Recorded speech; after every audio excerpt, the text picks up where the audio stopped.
Hello दोस्तों, स्वागत है आपका आज के एक नए वीडियो में। बल्कि आज से हम एक प्लेलिस्ट स्टार्ट कर रहे हैं जिसमें मैं बताने वाला हूँ कि पूरी की पूरी जितनी भी इंजीनियरिंग ब्रांच है उसकी ए टू जेड डिटेल, यानी कि उसमें क्या कुछ होता है, क्या आपको पढ़ना पड़ता है, जॉब किस तरह से मिलती है, जॉब का पैकेज क्या रहता है, most prefer job location, job post, वो सब कुछ हम बताने वाले हैं। सो आज का जो वीडियो होना है वो होने वाला है कंप्यूटर और आईटी इंजीनियरिंग के लिए। अब यहाँ पे ही मैं आपका एक कंफ्यूजन दूर करना चाहता हूँ। तो देखिए, सबसे पहले तो कंप्यूटर और आईटी में डिफरेंस कितना है। तो कंप्यूटर और आईटी में बहुत ही कम डिफरेंस है। अब मान लीजिए कि ये पहला बॉक्स है वो कंप्यूटर स्टूडेंट्स है और ये जो है वो आईटी इंजीनियरिंग के लिए। आफ्टर ऑल 4 साल के बाद मान लीजिए कि यहाँ पे कोई कंपनी जिसका नाम है ए, वो प्लेसमेंट के लिए आती है। तो इस कंपनी के प्लेसमेंट में कंप्यूटर के स्टूडेंट्स भी प्लेसमेंट में भाग लेंगे और एज वेल एज आईटी के स्टूडेंट्स भी इसमें पार्टिसिपेट करेंगे। यहाँ पे दोनों के लिए पोस्ट एक होगी, दोनों के लिए सैलरी एक होगी, दोनों की प्रोसेस एक होगी और दोनों का सिलेक्शन ही हाफ हाफ डिवाइड होगा। यानी कि थोड़े स्टूडेंट्स इस कंपनी में कंप्यूटर में से होंगे तो बाकी के बचे हुए स्टूडेंट्स आईटी में से होंगे। तो फिर आप बोलोगे कि सर तो फिर इसमें डिफरेंस क्या है, दोनों अलग ब्रांच क्यों कहलाती है। तो डिफरेंस कहाँ पे आता है कि इन दोनों की पढ़ाई जो होती है उसके अंदर थोड़े से सब्जेक्ट चेंज होते हैं। यानी कि 85% जितने सब्जेक्ट्स दोनों में सेम आने वाले हैं, जबकि बाकी के 15% सब्जेक्ट दोनों में चेंज होने वाले हैं। यानी कि जो सब्जेक्ट्स कंप्यूटर में होंगे वो आईटी में नहीं होंगे और जो सब्जेक्ट्स आईटी में होंगे वो कंप्यूटर में नहीं होने वाले। तो यहाँ पे मेरा एक सजेशन ये रहेगा कि मान लीजिए कि कोई एक कॉलेज है, ये कॉलेज के अंदर कंप्यूटर और आईटी दोनों ब्रांच है, तो फिर आप सबसे पहले ट्राई कीजिए उसमें कंप्यूटर इंजीनियरिंग में एडमिशन लेने की। अगर उसमें कंप्यूटर में आपको सीट नहीं मिल रही है तो फिर आप आईटी इंजीनियरिंग प्रीफर कर सकते हो। यहाँ पे मैं सजेशन ये देना चाहता हूँ कि मान लीजिए कि कोई अच्छी कॉलेज है जैसे कि एलडी कॉलेज ऑफ इंजीनियरिंग, तो यहाँ पे आप ऐसा मत करना कि एलडी के अंदर कंप्यूटर में आपको एडमिशन नहीं मिला इसीलिए आपने वीजीईसी में कंप्यूटर में एडमिशन ले लिया। इससे अच्छा ये रहेगा कि आप एलडी कॉलेज में कंप्यूटर में सीट नहीं मिल रही है तो फिर आप एलडी कॉलेज में ही आईटी इंजीनियरिंग में पढ़ाई कर सकोगे और करो, ये मेरा एक सजेशन रहेगा। तो ऐसा आप प्रेफर कर सकते हो। Now let's to the come to the topics की आज के वीडियो में कौन कौन से टॉपिक्स कवर करने वाले। तो देखिए, सबसे पहले तो मैं कंप्यूटर और आईटी इंजीनियरिंग का कोर्स ओवरव्यू आपको समझाने वाला हूँ। उसके बाद जैसे ही आप इंजीनियरिंग खत्म करोगे आपको एज अ कंप्यूटर और आईटी इंजीनियर आपके पास क्या क्या ऑप्शंस होंगे, करियर में कौन कौन से ऑप्शंस है, और लास्ट में सबसे मजेदार जो सबको ज्यादा इंटरेस्ट है, एवरेज पैकेज कितना मिलता है। सब लोग यही पूछते हैं कि सर कितना मिलेगा, कितना सैलरी मिलेगा एक महीने का, पूरे साल का। तो लास्ट में मैं आपको ये भी बताने वाला हूँ, सो वीडियो को लास्ट तक जरूर से देखिएगा। अब सबसे पहले तो मैं आपको समझाना चाहता हूँ कि डिमांड क्या है कंप्यूटर और आईटी इंजीनियरिंग।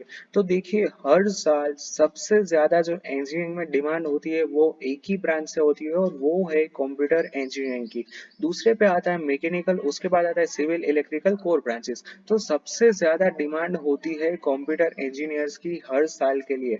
अब यहाँ पे होगा क्या कि डिमांड सबसे ज्यादा है तो इसीलिए होगा क्या कि सबसे पहले कोई भी कॉलेज का मेरिट क्लोज कहाँ पे होगा, जो भी कंप्यूटर की ब्रांच होगी उसी में सबसे ऊपर मेरिट क्लोज होगा। उसके अलावा इसमें जितनी भी कॉलेज में कंप्यूटर और आईटी की सीट्स होती है वो हर साल फुल ही होती है। यानी कि उसमें आपको काफी कम देखने को मिलेगा कि कंप्यूटर और आईटी सीट्स वैकेंट मिली। तो इसीलिए कंप्यूटर और आईटी बेस्ट चॉइस है अगर आप इसमें करियर बनाना चाहते हो तो। अब यहाँ पे ओवरव्यू दे दूं तो देखिए, ये होगा आपका बीई, अदरवाइज बीटेक। आपके पास दो ऑप्शन है, आप उसमें अंडर ग्रेजुएशन कर सकते हो। इसके लिए आपको लगेंगे 4 साल और आपकी एलिजिबिलिटी चाहिए 10+2 with PCM and English. English is not compulsory, यहाँ पे आपने कोई भी मदर टंग कोई भी जो अपनी स्टेट्स लैंग्वेज में किया होगा दैट इज ऑल राइट। अब यहाँ पे काफी सारे स्टूडेंट्स डिप्लोमा से होंगे तो फिर उन लोगों को यहाँ पे कोर्स हो जाएगा 3 साल का और उसको डायरेक्टली सेकेंड ईयर से एडमिशन मिलेगा।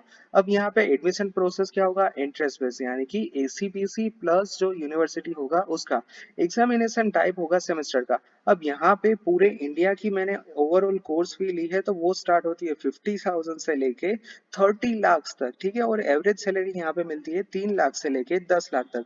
अब ये सिर्फ ओवरव्यू है, मैं आगे चल के आपको सब कुछ अच्छे से समझाने वाला हूँ तो बिल्कुल भी फिक्र मत कीजिएगा। जो ऑप्शन की बात करें तो सबसे ज्यादा मिलती है software tester, software developer, project engineer, web developer, front end back end developer, etcetera etcetera. और एरिया ऑफ एम्प्लॉयमेंट है एमएनसी यानी कि मल्टीनेशनल हाउस, उसके बाद है कॉरपोरेट हाउस, उसके बाद है बैंक्स, उसके बाद है सॉफ्टवेयर डेवलपमेंट कंपनीज और वेब डिजाइनिंग फर्म्स। सो ये है कंप्यूटर इंजीनियरिंग का एक ओवरव्यू। आगे चल के मैं आपको कोर्स डिटेल दे दूं तो देखिए ये है सेमेस्टर वाइज प्लानिंग। तो सबसे पहले ये आपकी यूनिवर्सिटी के ऊपर डिपेंड करेगा कि यहाँ पे मैं जितने भी सेमेस्टर के अंदर सब्जेक्ट्स आपको दिखा रहा हूँ वो हो सकता है कि आपकी यूनिवर्सिटी में किसी और सेमेस्टर में हो।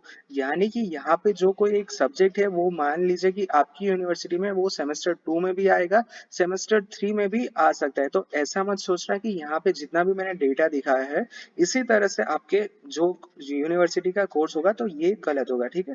तो सेमेस्टर 1 में देखिए यहाँ पे आपको कौन से दूसरे डोमेन के सब्जेक्ट्स पढ़ने होंगे मैं सबको ये बता दूं।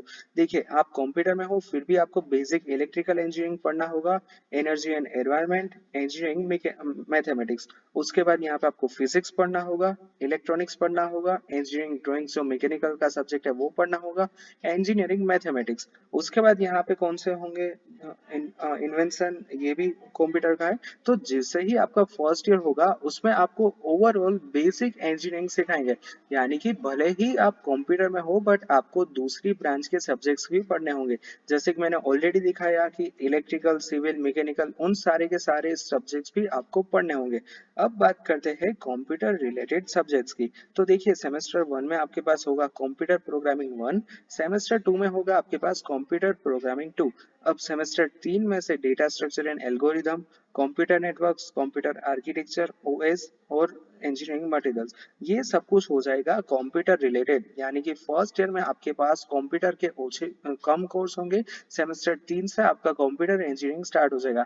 वैसे ही सेमेस्टर 4 में मोस्ट ऑफ आपके आएंगे कंप्यूटर रिलेटेड सब्जेक्ट्स। यहाँ पे ये जो लाइन है, ये जो रो है, यहाँ पर एक पार्टीशन है तो आप अपने हिसाब से देख लेना, ठीक है। सेमेस्टर 5 में आपका हो जाएगा थोड़ा सा एडवांस और सेमेस्टर 6 में भी आपका होगा एडवांस लेवल। जैसे ही आप सेमेस्टर 7 में आओगे तो आपको यहाँ पे स्टार्ट होगा internship as well as live project. और ये लाइव प्रोजेक्ट आपका 1 साल तक भी चल सकता है। यानी कि आपको लास्ट सेमेस्टर में भी लाइव प्रोजेक्ट दिखाना होगा अपनी कॉलेज के सामने, अपनी फैकल्टी को। तो ये होता है पूरा का पूरा 8 सेमेस्टर का एक कच्चा चिट्ठा, यानी कि आपको क्या पढ़ने में आएंगे और आपको क्या करना होगा। अब इसके बीच में मैं यहाँ पे ये बता दूं कि आपको कंपलसरी इंटर्नशिप करनी होगी। इंटर्नशिप का मतलब ये होता है कि स्टडी के दौरान कोई भी स्टूडेंट कोई कंपनी में काम कर रहा हो, वो फ्री ऑफ कॉस्ट या फिर जो भी स्टाइपेंड मिल रहा हो उस बेसिस के ऊपर, तो उसको बोलते हैं इंटर्नशिप। यहाँ पे आप एम्प्लॉय नहीं कहलाते हो, यहाँ पे आप इंटर्न कहलाते हो। तो ये होता है इंटर्नशिप का। अब बात करते हैं कि जैसे ही आपने इंजीनियरिंग में कंप्यूटर इंजीनियरिंग में 4 साल खत्म कर दिए उसके बाद आपके पास क्या क्या ऑप्शंस होंगे। तो देखिए सबसे ज्यादा मैंने देखा है कि कंप्यूटर इंजीनियरिंग के स्टूडेंट्स प्लेसमेंट ही सिलेक्ट करते हैं। क्योंकि इसका रीजन यही है कि हर साल आईटी कंपनीज इतना ग्रो कर रही है कि वो हर साल लाखों की संख्या में फ्रेशर्स को रिक्रूट करते हैं। अभी हम इस साल की बात करें तो टीसीएस, एक्सेंचर, विप्रो और इसके अलावा काफी सारी कॉलेजेस ने काफी सारे स्टूडेंट्स को अराउंड 10,000 20,000 फ्रेशर्स को भी हायर किया है। तो इसीलिए मैंने देखा है कि कंप्यूटर और आईटी में जितने भी स्टूडेंट्स होते हैं उनमें से 90 से लेके 95% स्टूडेंट्स का फर्स्ट चॉइस रहता है प्लेसमेंट। बाकी के स्टूडेंट्स यहाँ पे दूसरे ऑप्शंस चूज करते हैं। दूसरे ऑप्शंस में यहाँ पे आपके पास स्टार्टअप भी है। स्टार्टअप यानी कि आपका अपना कोई इनोवेशन होता है वो आप आगे चल के कंटिन्यू करते हो तो उसको बोलते हैं स्टार्टअप।